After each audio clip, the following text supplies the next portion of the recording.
Hi, this is Sherry Veronica. Now, there was a survey in Barbados. It was the 2024 Country Assessment of Living Conditions, where people went to your home and talked to you, and they would tell you it's 180 minutes long. And if you're not sure about that time, if you're thinking it's going to be short, 180 minutes is actually 3 hours, and they would give you $100 for the 3 hours. And this particular person said, okay, there were like 15 houses in his little neighborhood, and they picked 10, and he was one of them. And he said, okay. And he said that when they started to ask him questions, it was kind of okay. They asked him like normal questions, like what he would normally buy, and how many vegetables can he afford to buy, and how many fruit would he buy, and the prices of things. And they were going down a list of things while they were talking to him. And he said that they asked him three questions that unnerved him. They asked him if he would sell his house, how much for. They asked him if he had to rent his house, how much would he rent it for? Because when they first asked him if he would sell his house, his answer was no. It's a hard no. I'm not selling my house. I worked too hard to have what I have. I'm not selling it. So then they asked him, if you had to rent it, how much would you rent it for? And he said it unnerved him. And then they came back now with another question that had him tossing and turning, because he doesn't think he answered correctly. I don't think he answered correctly. But if he wasn't as tired, he said, as he was, he may have known to either have asked him to leave the house or to deflect it or whatever. But they asked him, they said, well, do you have all the paperwork to prove you own your house?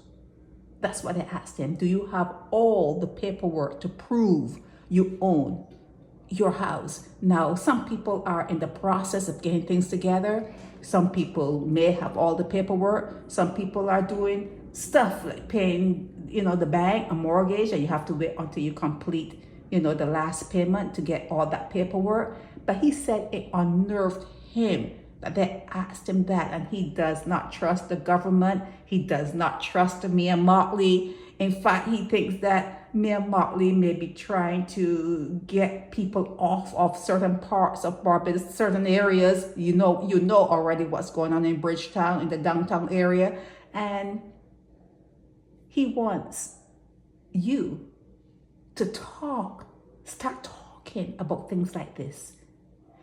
This guy wants Barbadians to start talking about their homestead, where they live, the land they're on. He wants you to start talking about it, because in some way he was so unnerved that he had to call me. He had to call me and tell me, naked, put this out there so people are aware that maybe there's something on the foot. Maybe there's something happening that they're not seeing, they're not smelling, but something is happening. Like he said, he does not trust the government.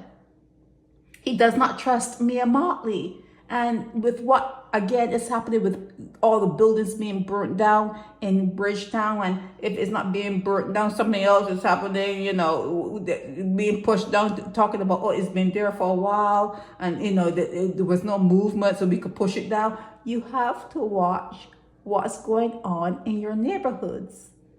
You guys are going to have to come together and start talking. Neighbors are going to have to come together, knocking on the door of your neighbor, and you're going to need to start talking, because what you think you have, you may think you have it, but from what I see online, there are certain people that are filthy rich. They're rich. And if they want what you have, if they want the land under your feet, they'll be able to buy it, offer you a price, and if you don't take that price, they'll be able to do something within the political part of it, they can make other arrangements. If you don't want to sell it, or get off of it, like renting it, and then they, whatever they're planning, because I cannot imagine you giving up your house to rent when you need somewhere to live. These are ordinary country folk. This is country assessment of living conditions in the country. In the country. People don't rent their houses in the country. They need to live in their houses in the country. So when they asked him about the paperwork, you better make sure that you answer that question correctly when they come to you with that assessment. In fact, tell them keep their $100. Keep the $100.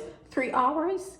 3 hours of them talking to you, asking you all your business and writing it down. You got to be careful the amount of information you're giving to a government that you don't trust.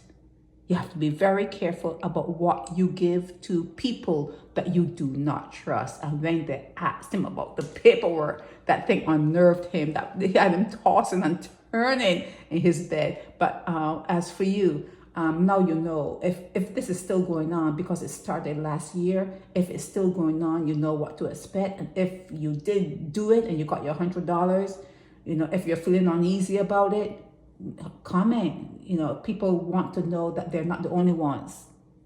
People want to know that they're just not the only ones out there feeling a certain way, having a certain experience. People like to know that there are others out there, and you can commiserate, you can talk, maybe exchange numbers, but you need to start talking to your neighbors. You need to start talking to your neighbors, especially if you don't trust your government, okay? This is Sherry Veronica. Help me spread the word about Naked Departure via social media. Subscribe and share to show support and love for our channels.